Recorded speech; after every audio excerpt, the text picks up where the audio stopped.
इसी तरह हम शिक्षा व्यवस्था को बदलना चाहते हैं। हमारी आज की शिक्षा व्यवस्था मैकॉले के समय की बनाई हुई है, बहुत पुरानी है। मैकॉले ने अंग्रेजों के गुलामी के तंत्र को मजबूत करने के लिए कुछ क्लर्क पैदा करने हैं, इसके लिए ये शिक्षा व्यवस्था लाई थी।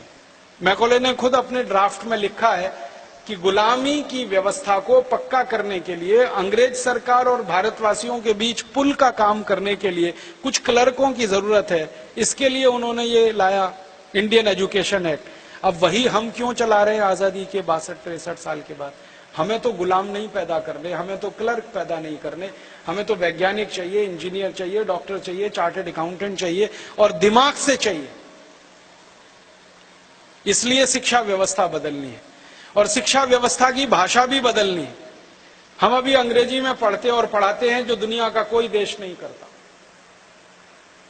आजादी के बाद कोई भी देश ने गुलामी की भाषा को अपने यहां नहीं ढोया, भारत को छोड़कर। सभी देशों ने अपनी मातृभाषा लाई अपने देश में। छोटे छोटे देश हैं, डेनमार्क नाम का बिल्कुल पिद्दी सा देश है, हमारे हिंदुस्तान के किसी मोहल्ले के बराबर का है, इतनी ही आबादी है उस डेनमार्क की। वो देश इतना छोटा होकर अपनी पूरी पढ़ाई डेनिश में कराता है, इंजीनियरिंग डेनिश में होती है, मेडिकल साइंस वहां डेनिश में है, सारा काम वहां वो मातृभाषा में कराता है। तो हम 115 करोड़ की आबादी के देश अपनी मातृभाषा में काम क्यों नहीं कर सकते? हम इंजीनियरिंग क्यों नहीं हिंदी में पढ़ा सकते? मेडिकल की पढ़ाई हिंदी में क्यों नहीं हो सकती?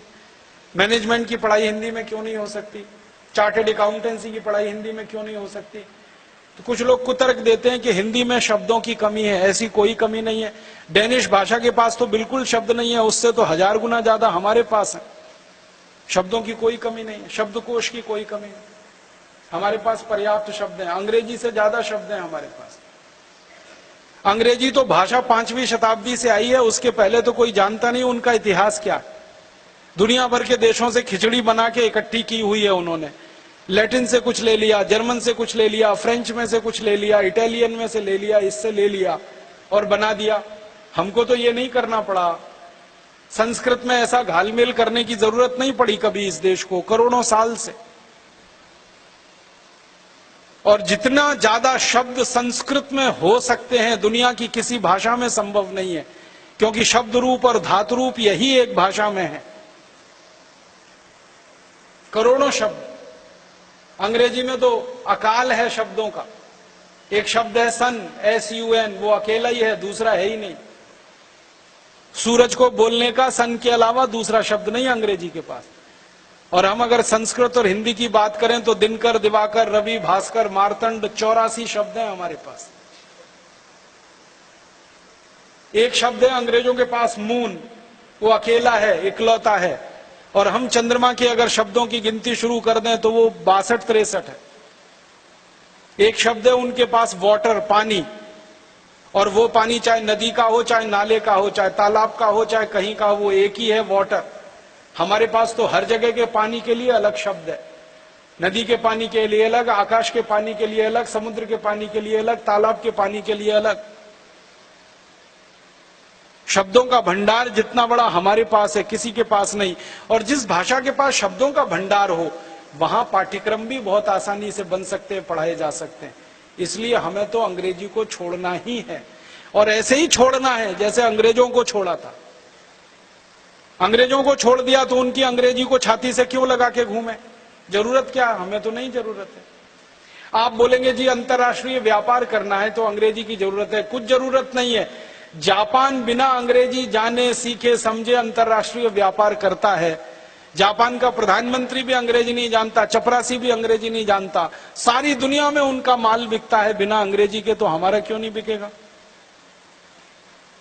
रूस बिना अंग्रेजी के इतना व्यापार कर सकता है, जर्मनी बिना अंग्रेजी के इतना व्यापार कर सकता है। आपको मालूम है इंजीनियरिंग के सबसे अच्छे सामान दुनिया में जर्मनी के ही हैं, और वो बिना अंग्रेजी के कर रहे हैं। फ्रांस वाले बिना अंग्रेजी के अपना काम चला सकते हैं, नीदरलैंड वाले बिना अंग्रेजी के काम चला सकते हैं, तो हम भी चला सकते हैं, कोई दिक्कत नहीं है हमको। अपनी भाषा पे स्वाभिमान और गौरव करने की बात है, कमी कुछ नहीं है हमारी भाषा। मुझे तो दुख होता है कि हम हिंदुस्तानी अंग्रेजी के चक्कर में फंस के ना तो हिंदुस्तानी रह गए ना अंग्रेज बन पाए, बीच में हो गई खिचड़ी हमारी। कुछ आजकल अंग्रेजी पढ़े लिखे अधकचरे लोगों के घरों में जब मैं जाता हूं तो बड़ी हास्यास्पद स्थिति देखता हूं। पिताजी का नाम रामदयाल, माताजी का नाम गायत्री देवी, बेटे का नाम टिंकू। अब रामदयाल और गायत्री देवी का टिंकू कहां से आ गया यही समझ में नहीं आता। और जिन्होंने बेटे का नाम टिंकू रखा उनसे पूछता हूं तुमको मालूम है टिंकू का अर्थ क्या है, तो उनको नहीं मालूम। टिंकू का अर्थ होता है आवारा लड़का, जो बाप की ना सुने मां की ना सुने, वो अंग्रेजी में टिंकू होता है। यहां अच्छे खासे लड़के को टिंकू टिंकू बोल बोल के आवारा बना रहे हैं। क्या मूर्ख लोग हैं इस देश में पढ़े लिखे।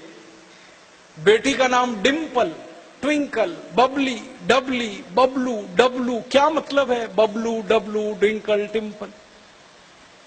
नामों की कुछ कमी आ गई है क्या, अकाल पड़ गया इस देश में।